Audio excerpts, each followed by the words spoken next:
Welcome to another video in this 6-part series in which I explain how to read research and nutrition headlines to know whether or not they are applicable to you. My name is Stephanie Dunn. I'm a registered dietitian and the founder of Feed Your Intention. I guide women to nourish their wellness and reclaim their wholeness. I hope that when you complete watching the 6-part series, that you will really feel informed about why nutrition research isn't quite as cut and dried as we'd like to think it is, and how you can use the information as you achieve your optimal health and well-being. Now, the last thing to consider when it comes to whether or not research is applicable to you is who were the participants of the research? Because historically, most nutrition and other health research has been conducted on males, younger adults as opposed to older adults, and specific ethnic and or socioeconomic populations. And all of those things make a difference. As you will remember, they were on the list of confounding variables. Now, this is starting to change in some ways, fortunately.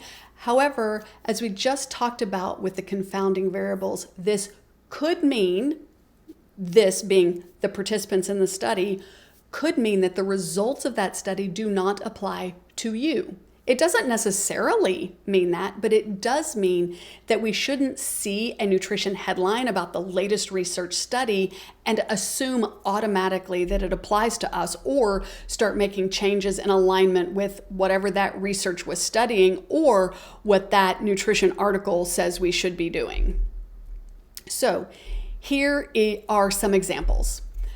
Now, specifically, I was curious about GLP-1 agonists and whether or not they help with weight loss and what the research shows. So I went into PubMed, which is an online database of biomedical literature that is hosted by the National Library of Medicine here in the United States. And I searched very specifically for GLP-1 agonists weight, okay? I would have typed in weight loss, but that actually didn't help. Just having the word weight was the correct way to do this to actually get results.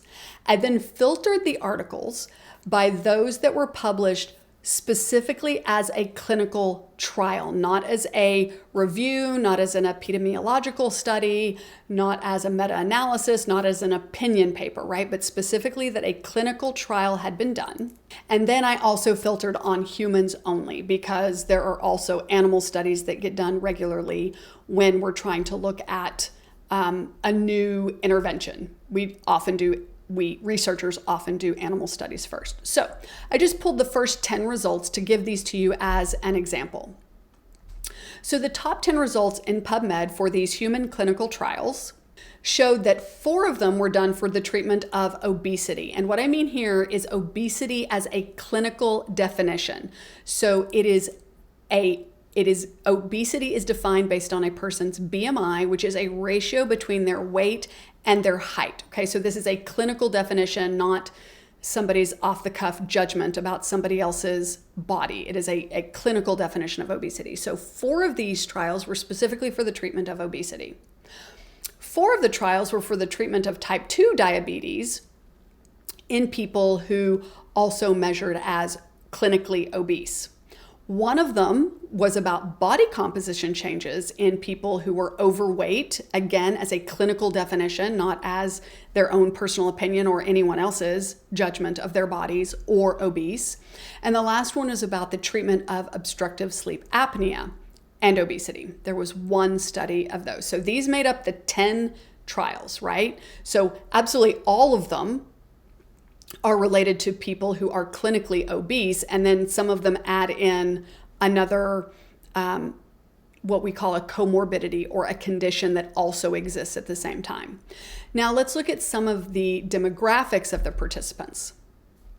So this is the demographic data for all 10 of those studies. Well, technically for 8 of the studies, because as I show in number 9, no demographic info was given in the abstract for 2 of them, and I only had access to the abstract because they were brand new articles. So as we can see, these studies were done mostly on people in their mid-40s to mid-50s, which means if you are older or younger than that, the results might not apply to you. Some of the studies had participants that were mostly women, so these results may not be applicable to people who are male, who identify as male. Where the data was available, and it wasn't for 3 of the studies, but where the data was available, the majority of the participants were white, except as you can see on line 5 right there, where the largest percentage were of Asian descent and the second largest percentage were white. But the interesting thing about this study is that almost all of the white people were in the placebo group, and that's going to skew the results from a race perspective. Now, as you saw in the last section, these are just a few of the unique traits about humans that can change how an individual will respond to any given intervention. Now, of course, just because there is no research completed on a certain population does not mean that the evidence is not applicable. So in all of those studies, you might be a Black person, or you might be from the Middle East. And that's not to say that the results of that study about GLP-1 and weight loss don't apply to you. You might be somebody who is just slightly overweight, or you might be someone who is looking to use a GLP-1 for some of the other benefits that we're all hearing about in the news, and that you're not actually in the overweight or the obese category clinically. That doesn't mean that these results don't necessarily apply to you. It just means that we can't say for certain that it is applicable to you. And that matters when we are trying to make decisions about how to eat, how to move our bodies, whether or not to start a medication, what to prioritize on our health journey, and what to do first to achieve the wellness and wholeness that we are seeking. Now, I'm sure you're wondering what to do with all of this information. So let me answer that first by saying that none of this that I've talked about is a reason to distrust science or even people who write about scientific studies. It's simply a reason to read all of it more carefully, both the science itself and the nutrition articles. And you can start by thinking critically.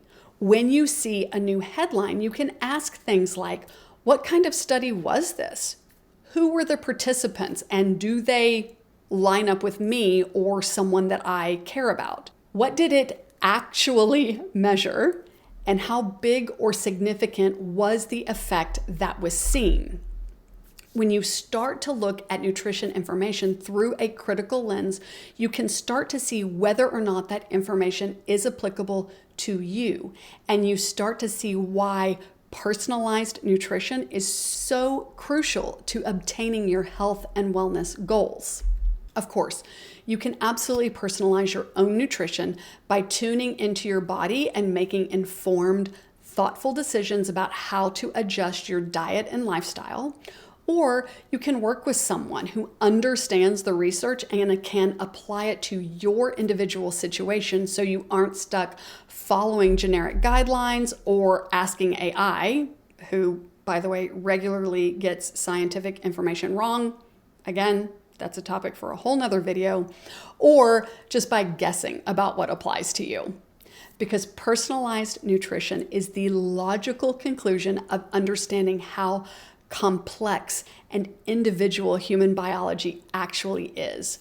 And the actual best research has a population study of 1, and that 1 is you.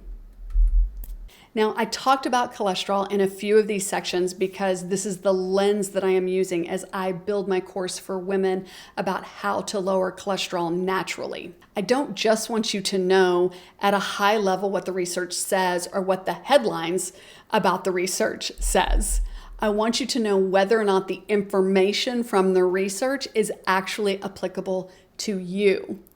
If this sounds like something you're interested in, you can join the waitlist and be the first to find out when the course is available. Until next time, I wish you wellness and wholeness.